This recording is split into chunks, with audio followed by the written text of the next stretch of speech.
This is the Halftime Show with Omar Al-Duri on Pulse 95. It sure is that time. It's the Halftime Show with Omar Al-Duri. I am your host, covering everything sport, international and local. Hope you're having a blessed day wherever you're tuned in around the world, whether it's 95 FM, Pulse95Radio.com, our app, Sharjah Broadcasting Authority, or if you're watching us live on YouTube on Pulse 95 Radio. Thank you so much for connecting with me on this hour, this fine hour, 3 to 4. Coming up into this interesting week as well, we've got the show of legends is what I'm going to call it. Who is someone that we look up to in the boxing world? Mike Tyson just fought now at the age of 54. It's going to be interesting to be able to talk about his story, but also the fact that I met him a couple of years back and listened to his stories. I'm going to be sharing that with you.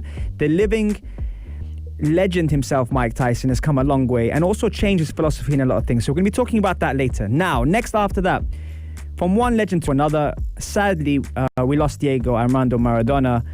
And there's a lot of stories that have come out on him, you know, on the positive side. And that hasn't always been the case in his career. So we're going to be celebrating Maradona's life. And also in the fitness segment today, one of the things that a lot of people are dealing with is stress. So we'll be talking about stress and how it affects us on the positive and how it affects us on the negative. On the only place to be at 3, the Halftime Show on Pulse 95. This is the Halftime Show with Omar Al-Duri on Pulse 95. That's right, it's the Halftime Show with Omar Al-Duri. You can't say we're not live. This is great. Anyone that's tuned in on the Instagram live at Omar Al-Duri kept me entertained through that first segment on air, which again shows you that we are here and we are live and we are present. And I couldn't do this without you. So who's going to laugh at me otherwise? Right, okay, so coming up to the 200th show, which will be next Wednesday, I'm very, very excited to be able to bring on some of the best guests in the world to be able to represent on the Halftime Show. And on the show itself, we do talk about things more than just sports. We talk about what happens behind the scenes. We talk about what happens in your mindset, mental health, gut health, and so many different factors that influence performance. One of those people who is an absolute legend in the game is Iron Mike Tyson, and recently he has fought against Roy Jones Jr. at age 54. Now, for those people that always complain about age and say it's age, when you see Iron Mike, I think this fight was more than just an exhibition fight. I think it's something that, more on the humanitarian approach, I would say, you know, inspires a lot of people. Let me tell you why. Because Mike Tyson, for those that don't know, started his career very young, and he started it off the streets, Brownsville to be specific, 1966 when he was born. He's age 54 at the moment now, and he's someone that has got himself into a bit of trouble when he was very, very young. And then when he got older, he came across a gentleman called Customado. Customado is someone who took him in his own home and was a mentor to Iron Mike. Now, the thing about this is I got a chance to meet Iron Mike Tyson about 8 years ago. I think if you saw the post that came out recently on my Instagram at Omar Al-Duri, there was a post of me and Iron Mike, a much younger me and, you know, a much younger Mike. But saying that, what I was very, very surprised with, and this is why this fight here was more than just a kind of a result. What I was really surprised with is for a lot of people that complain about their age or complain about, you know, getting old and, you know, I don't function like I used to. For him to cut the weight that he did, which was really, really impressive, 15 years after his last bout, was really, really impressive. Now, he did jump in an 8-round exhibition match in Los Angeles in the Staples Center with Roy Jones Jr. However, he had to shed 6 stone for a charity contest. Now, this is what a lot of people are getting kind of lost with. Flo, obviously tuned in from the US, is saying it was fixed, it was staged, and we kind of knew there wasn't going to be a winner because there was a lot of rules coming into this match that they couldn't knock each other out or go over the top and do things. However, it was for charity, and a lot of the times we do speak about athletes not doing enough. This whole thing was for charity, for Iron Mike to put his charity on the map. Being able to lose all that weight, get yourself in the ring, and those fighters who know it, Ruthless Ryan and everyone who's been involved, will know that it's not easy to get in the ring and fight. And it's one thing that Iron Mike said himself, you always have a plan until you get punched in the face. And him getting back in the ring was more than just a boxing match. It was more about proving to a lot of people that, you know, if you have a specific goal in mind, if you have something you want to reach, you can reach it, but you have to break that habit, that bad, let's say, bad habit that you normally have in trying to achieve something. Now, this could be anything. It doesn't have to be fitness related, but it is something that is very, very inspiring. I myself was so in awe of this man when I met him because firstly, I didn't think he was so well spoken. Secondly, he's a very deep character, and he's been to a lot of dark places in his career. And the loss of his daughter, the loss of his mentor, being the youngest heavyweight champion in the world at 18 was phenomenal. Being arrested 42 times as a teenager, again, incredible. So many factors here.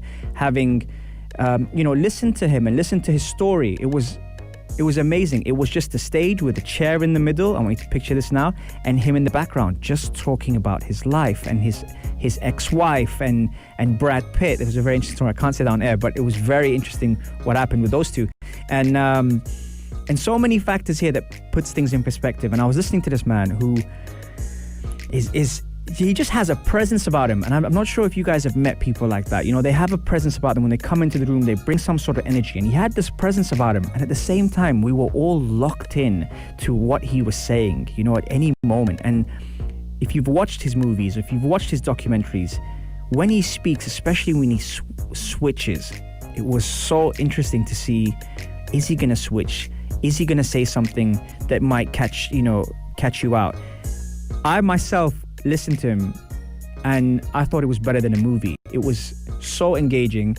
He's got a great sense of humor and he's very well spoken. And I was really, really shocked by how intelligent this world beater is, especially after being punched in the head a couple of times, at least, to say the least. You know, he's been through a lot, Iron Mike, and seeing him get back in the ring, for me personally, as a fan, and he is my favorite boxer of all time. Whether he's the greatest or not, that's a different story. But seeing him speak the way he spoke, it was really refreshing, really, really refreshing, because, you know, I met him afterwards and I came to shake his hand, and it's the size of his hand. It was huge. And I didn't know what to say to him. So I just said to him, how you doing? Thank you so much for coming out. He said, I love it here. It's great here. The people are nice here. And this goes in well. This is the Halftime Show with Omar Adori on Pulse 95. It sure is that time. It's the Halftime Show with Omar Adori. I'm your host, covering everything sport, international, local.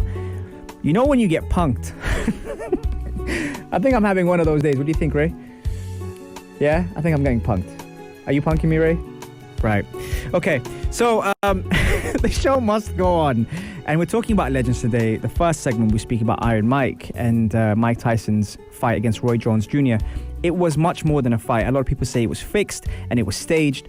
But I think it was more than that. I think there was a lot more meaning behind it. You know, how much weight he had to lose. Him getting back on the pads, moving around, shifting over, doing the Mike Tyson shuffle. There's so many things that he did, which was more than just a fight. And I think for what the man has been through, it's great to be able to celebrate, you know, that he can still do it and he can still get in the ring. And Roy Jones was no slouch either. You know, Roy Jones Jr. definitely fought his thing. And even listening to him afterwards, as Ashraf said earlier, he was very humble. He's very well spoken. As I said to you in the first segment, you know, having listened to his story and what he's been through and losing his daughter tragically and so many factors, he's a very interesting character and someone that is still my favorite boxer, you know, of all time. And we have had some great boxers. We've had, you know, your Floyd Mayweathers, your Manny Pacquiao's. I know Ray wanted me to talk about Manny Pacquiao. We had your Manny Pacquiao's as well. You've got your AJ's, your Tyson Furies.